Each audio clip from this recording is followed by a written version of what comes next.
केंद्रीय मंत्रिमंडल के मेरे सहयोगी एस जयशंकर जी, गजेंद्र सिंह शेखावत जी, यूनेस्को के डायरेक्टर जनरल ऑड्रे अजौले जी, मंत्रिमंडल के मेरे अन्य सदस्य राव इंद्रजीत सिंह जी, सुरेश गोपी जी और वर्ल्ड हेरिटेज कमेटी के चेयरमैन विशाल शर्मा जी, अन्य सभी महानुभाव, देवी और सज्जनों, आज भारत गुरु पूर्णिमा का पवित्र पर्व मना रहा है। सबसे पहले मैं आप सभी को और सभी देशवासियों को ज्ञान और अध्यात्म के इस पर्व की बधाई देता हूं।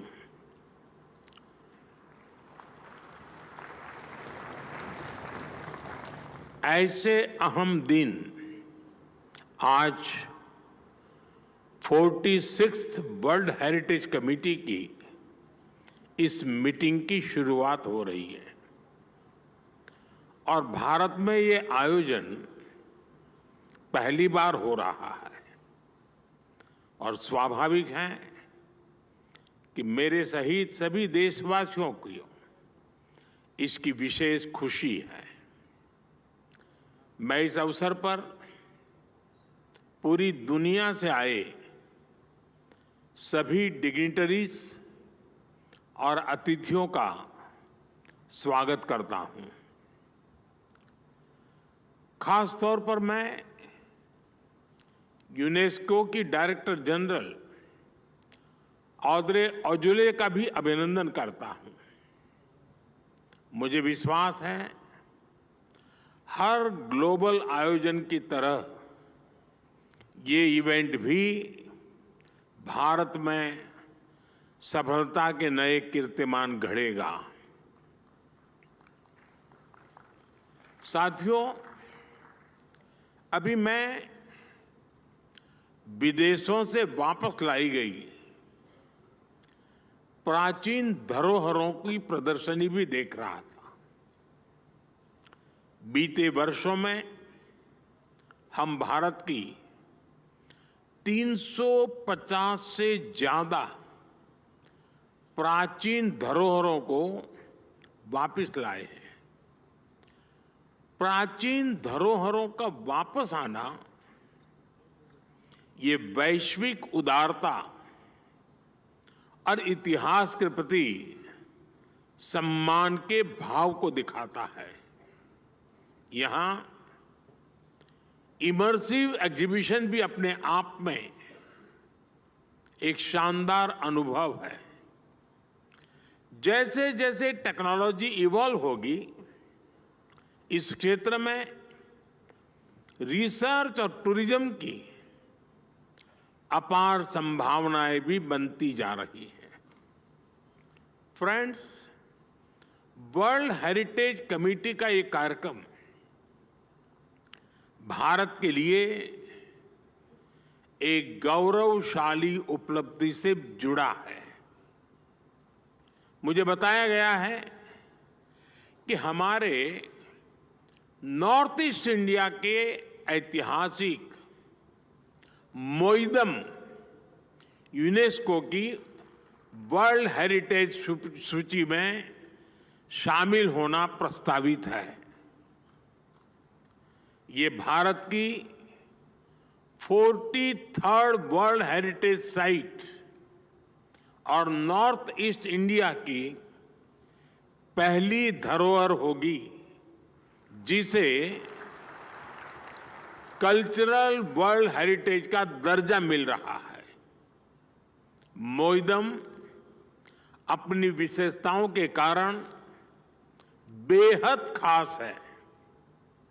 मुझे विश्वास है वर्ल्ड हेरिटेज सूची में आने के बाद इनकी लोकप्रियता और बढ़ेगी, दुनिया का आकर्षण बढ़ेगा। साथियों, आज के इस आयोजन में दुनिया के कोने कोने से आए एक्सपर्ट्स, ये अपने आप में इस समिट की समृद्धि को दर्शाता है। ये आयोजन भारत की उस धरती पर हो रहा है जो विश्व की प्राचीनतम जीवंत सभ्यताओं में से एक है। हमने देखा है विश्व में विरासतों के अलग अलग केंद्र होते हैं, लेकिन भारत इतना प्राचीन है कि यहां वर्तमान का हर बिंदु किसी न किसी गौरवशाली अतीत की गाथा कहता है। आप दिल्ली का ही उदाहरण ले लीजिए। दुनिया दिल्ली को भारत की कैपिटल सिटी के रूप में जानती है, लेकिन ये शहर हजारों वर्ष पुरानी विरासतों का केंद्र भी है। यहां आपको कदम कदम पर ऐतिहासिक विरासतों के दर्शन होंगे। यहां से करीब 15 किलोमीटर दूर ही कई टन का एक लौह स्तंभ है, एक ऐसा स्तंभ जो 2000 वर्षों से खुले में खड़ा है, फिर भी आज तक रस्ट रेजिस्टेंट है। इसे पता चलता है कि उस समय भी भारत की मेटलर्जी कितनी उन्नत थी। स्पष्ट है कि भारत की विरासत केवल एक इतिहास नहीं है, भारत की विरासत एक विज्ञान भी है। भारत की हेरिटेज में टॉप नॉच इंजीनियरिंग की एक गौरवशाली यात्रा के भी दर्शन होते हैं। यहां दिल्ली से कुछ सैकड़ों किलोमीटर दूर ही 3500 मीटर्स के एल्टीट्यूड पर केदारनाथ मंदिर है। आज भी वो जगह भौगोलिक रूप से इतनी दुर्गम है कि लोगों को कई कई किलोमीटर पैदल चलकर या हेलीकॉप्टर से जाना पड़ता है। वो स्थान आज भी किसी कंस्ट्रक्शन के लिए बहुत चैलेंजिंग है। साल के ज्यादातर समय बर्फबारी की वजह से वहां काम होना पाना असंभव है। लेकिन आप ये जानकर हैरान रह जाएंगे कि केदार घाटी में इतने बड़े मंदिर का निर्माण 8वीं शताब्दी में हुआ था। उसकी इंजीनियरिंग में कठोर वातावरण और ग्लेशियर का पूरा ध्यान रखा गया। यही नहीं, मंदिर में कहीं भी मॉर्टर का इस्तेमाल नहीं हुआ है, लेकिन वो मंदिर आज तक अटल है। इसी तरह दक्षिण में राजा चौल द्वारा बनाए गए बृहदीश्वर मंदिर का भी उदाहरण है। मंदिर का आर्किटेक्चरल लेआउट, हॉरिजॉन्टल और वर्टिकल डायमेंशंस, मंदिर की मूर्तियों, मंदिर का हर हिस्सा अपने आप में आश्चर्य लगता है।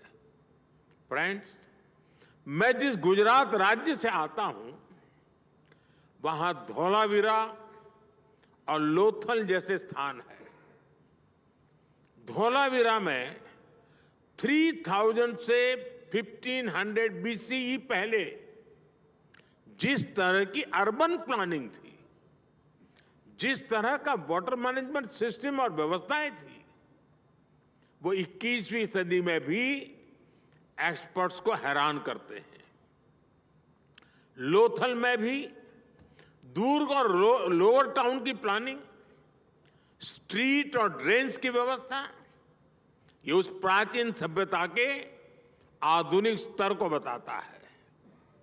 फ्रेंड्स, भारत का इतिहास और भारतीय सभ्यता ये सामान्य इतिहास बोध से कहीं ज्यादा प्राचीन और व्यापक है। इसलिए जैसे जैसे नए तथ्य सामने आ रहे हैं, जैसे जैसे इतिहास का वैज्ञानिक वेरिफिकेशन हो रहा है, हमें अतीत को देखने के नए दृष्टिकोण विकसित करने पड़ रहे हैं। यहां मौजूद वर्ल्ड एक्सपर्ट्स को उत्तर प्रदेश के सिनौली में मिले सबूतों के बारे में जरूर जानना चाहिए। सिनौली की फाइंडिंग्स कॉपर एज की हैं, लेकिन ये इंडस वैली सिविलाइजेशन की जगह वैदिक सिविलाइजेशन से मेल खाती है। 2018 में वहां एक 4000 साल पुराना रथ मिला है। वो हॉर्स ड्रिवन था। ये शोध, इन नए तथ्य बताते हैं कि भारत को जानने के लिए अवधारणाओं से मुक्त नई सोच की जरूरत है। मैं आप सभी से आह्वान करता हूं, नए तथ्यों में, उसके आलोक में इतिहास की जो नई समझ विकसित हो रही है, आप उसका हिस्सा बने, उसे आगे बढ़ाएं। फ्रेंड्स, हेरिटेज केवल हिस्ट्री नहीं, बल्कि ह्यूमैनिटी की एक साझी चेतना है। हम दुनिया में कहीं भी किसी भी हेरिटेज को देखते हैं तो हमारा मन वर्तमान के जियो पॉलिटिकल फैक्टर से ऊपर उठ जाता है। हमें हेरिटेज के इस पोटेंशियल को विश्व की बेहतरी के लिए प्रयोग करना है। हमें अपनी विरासतों के जरिए दिलों को जोड़ना है। और आज 46th world heritage committee meeting के माध्यम से भारत का पूरे विश्व को यही आह्वान है, आइए हम सब जुड़े एक दूसरे की विरासत को आगे बढ़ाने के लिए। आइए हम सब जुड़े मानव कल्याण की भावना के विस्तार के लिए। आइए हम सब जुड़े अपनी हेरिटेज को संरक्षित करते हुए टूरिज्म बढ़ाने के लिए, ज्यादा से ज्यादा रोजगार के मौके बनाने के लिए। फ्रेंड्स, दुनिया ने वो दौर भी देखा है जब विकास की दौड़ में विरासत को नजरअंदाज किया जाने लगा था। लेकिन आज का युग कहीं ज्यादा जागरूक है। भारत का तो विजन है विकास भी, विरासत भी। बीते 10 वर्षों में भारत ने एक और आधुनिक विकास के नए आयाम छुए हैं। वहीं विरासत पर गर्व का संकल्प भी लिया है। हमने विरासत के संरक्षण के लिए अभूतपूर्व कदम उठाए हैं। काशी में विश्वनाथ कॉरिडोर हो, अयोध्या में राम मंदिर का निर्माण हो, प्राचीन नालंदा विश्वविद्यालय का आधुनिक कैंपस बनाना हो, देश के कोने कोने में ऐसे अनेकों काम हो रहे हैं। विरासत को लेकर भारत के इस संकल्प में पूरी मानवता की सेवा का भाव जुड़ा है। भारत की संस्कृति स्वयं की नहीं, वयम की बात करती है। भारत की भावना है नॉट मी, रादर यस। इसी सोच के साथ भारत ने हमेशा विश्व के कल्याण का साथी बनने का प्रयास किया है। आज पूरा विश्व इंटरनेशनल योग दिवस मनाता है। आज आयुर्वेद विज्ञान का लाभ पूरी दुनिया को मिल रहा है। ये योग, ये आयुर्वेद, ये भारत की वैज्ञानिक विरासत है। पिछले साल हमने G20 समिट को भी होस्ट किया था। इस समिट की थीम थी one earth, one family, one future. इसकी प्रेरणा हमें कहां से मिली? इसकी प्रेरणा हमें वसुधैव कुटुंबकम के विचार से मिली। भारत फूड और वाटर क्राइसिस जैसे चैलेंजेस के लिए मिलेट्स को प्रमोट कर रहा है। हमारा विचार है माता भूमि ही पुत्र अहम पृथ्वी यह, अर्थात ये धरती हमारी मां है, हम उसकी संतान है। इसी विचार को लेकर आज भारत इंटरनेशनल सोलर अलायंस और मिशन लाइफ जैसे समाधान दे रहा है। साथियों, भारत वैश्विक विरासत के इस संरक्षण को भी अपनी जिम्मेदारी मानता है। इसलिए हम भारतीय विरासत के साथ साथ ग्लोबल साउथ के देशों में भी हेरिटेज संरक्षण के लिए सहयोग दे रहे हैं। कंबोडिया के अंकोर वाट, वियतनाम के चाम टेम्पल्स, म्यांमार के बागान में स्तूप, भारत ऐसी कई धरोहरों के संरक्षण में सहयोग दे रहा है। और इसी दिशा में आज मैं एक और अहम घोषणा कर रहा हूं। Bharat UNESCO world heritage centre के लिए $1 मिलियन का कंट्रीब्यूशन करेगा।